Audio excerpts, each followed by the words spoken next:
So, wer hat dann wieder sein Mikro nicht gefunden mit dem langen Kabel und muss jetzt hier ein bisschen verkrampft sitzen? Gut, dass ich keine Organisationsvideos mache, das wäre eine Vollkatastrophe. Das geht aber auch gar nicht doch, es geht schon ein bisschen um Organisation heute. Und zwar entschuldige ich mich schon in aller Form dafür. Ich habe schon wieder ein Klötzchen-DIY für dich. Ich bin gerade so ein bisschen im Klötzchenfieber gelandet. Keine Sorge, es wird auch noch andere DIYs wieder von mir geben. Bald habe ich nämlich meine Klötzchen auch aufgebraucht, spätestens dann ist gut. Auf jeden Fall habe ich eine Idee schon länger im Kopf. Eigentlich sollte es für Gewürze sein. Und jetzt habe ich aber gesehen, dass jemand auch diese Idee im Kopf hatte, auch umgesetzt hat, aber nicht für Gewürze, sondern für Washi-Tapes. Und das fand ich richtig, richtig genial. Leider finde ich diesen Account nicht mehr, weil das wurde mir offensichtlich als Beitrag vorgeschlagen auf Instagram. Und ich habe den Kanal nicht abonniert und deswegen finde ich das jetzt irgendwie nicht mehr. Sonst hätte ich dir das gerne unten mal verlinkt. Ich habe das Ganze nachgebaut, geht schnell und einfach und sieht einfach auch hübsch aus für die ganzen bunten Klebebänder, weil ich finde, die man kaufen kann, die sind meistens aus Plastik und super hässlich. Oder wenn sie einigermaßen nach was aussehen, schweineteuer. Und jetzt haben wir einen Washi-Tape-Behälter, der günstig ist und auch noch hübsch aussieht und nachhaltig ist. Ja, mehr kann man doch nur wirklich nie verlangen. Es ist wie gesagt schnell und einfach gebaut. Ich zeige dir, wie es geht und wünsche dir schon mal ganz viel Spaß dabei.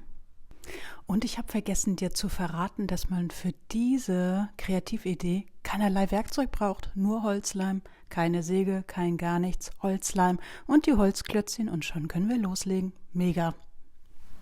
Insgesamt benötigst du neben Holzleim 16 von diesen Holzklötzchen. Wir brauchen jeweils 4 Stück für die jeweilige Etage und dann jeweils für rechts und links 2 für die Etagenhalterungen, quasi die Seitenteile. Ja, und dann können wir auch schon loslegen. So, zunächst kleben wir mal unsere Etagen zusammen.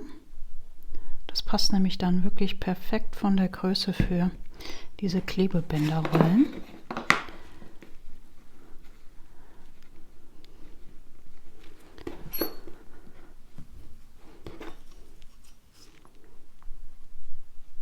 Und dann klebe ich mir erst einmal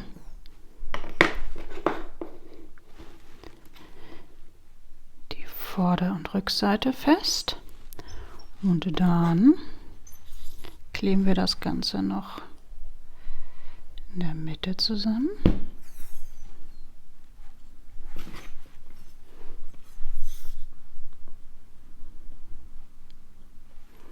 So, zack. Und dann haben wir schon die erste Etage geklebt. Und so mache ich das natürlich jetzt mit den anderen 2 auch. Also das ist wirklich ein Ruckzuck DIY. Auch eine schöne Geschenkidee. Mit ein paar Masking-Tapes zusammen kann man das auch wunderbar verschenken. So, und jetzt klebe ich noch die anderen 2 zusammen und dann kommt nur noch die Seitenteile und dann wäre das auch schon fertig.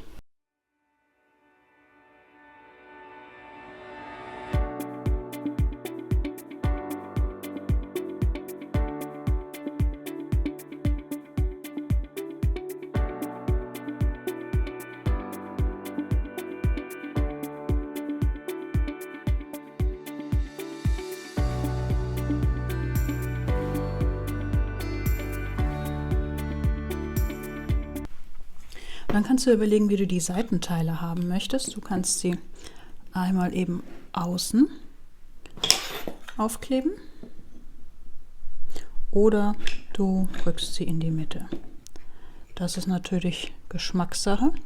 Ich werde sie außen aufkleben, weil mir gefällt das, glaube ich, persönlich besser.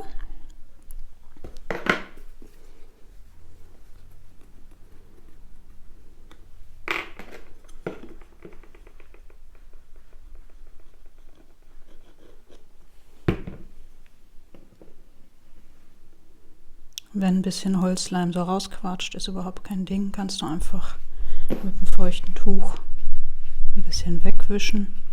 Der trocknet ja auch transparent auf, sodass man das hinterher eh nicht mehr sieht.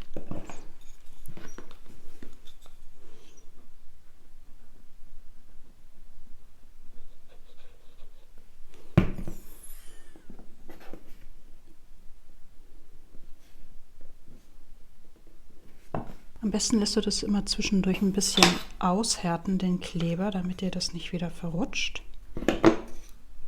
Und dann klebe ich erst den oberen fest, und damit mir die zwei Stäbe hier nicht wieder zusammengehen und das oben schön auseinander bleibt, lege ich mir hier zwei Klötzchen rein. Dann habe ich nämlich genau den Abstand, den ich brauche, und klebe jetzt oben die oberste Etage fest.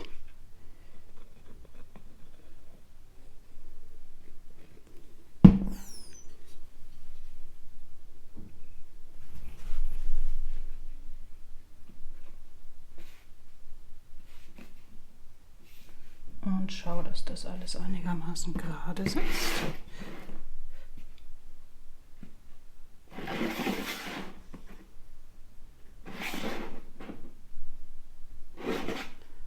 So, und das lasse ich jetzt auch wieder so ein bisschen antrocknen, bevor ich dann die mittlere Etage fixiere.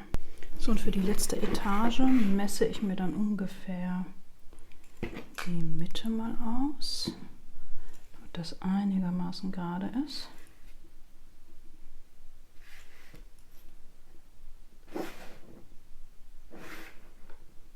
Ungefähr hier.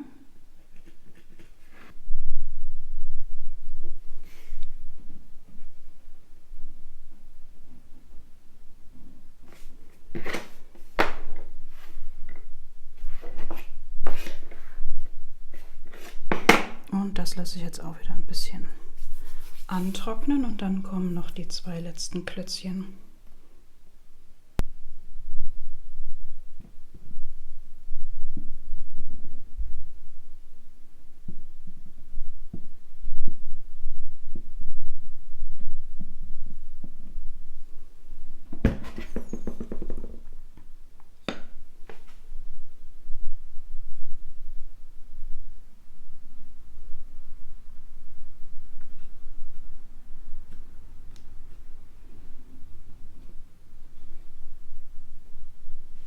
So, und damit sich das nicht verschiebt, fixiere ich das jetzt hier zusätzlich mit Klebebändern, solange bis der Klebstoff ausgehärtet ist.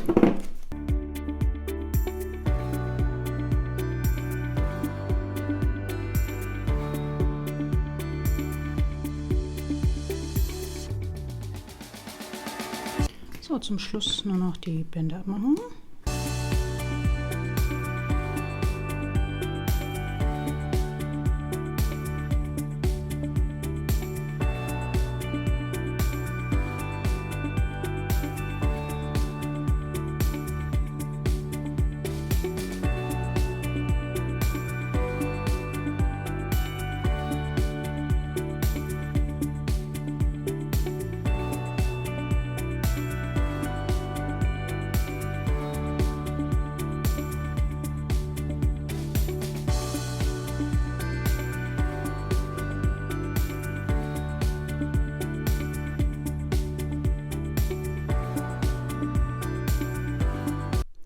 Ja, und so schnell und einfach kann man sich ein praktisches kleines Regal für seine ganzen Klebebänder basteln.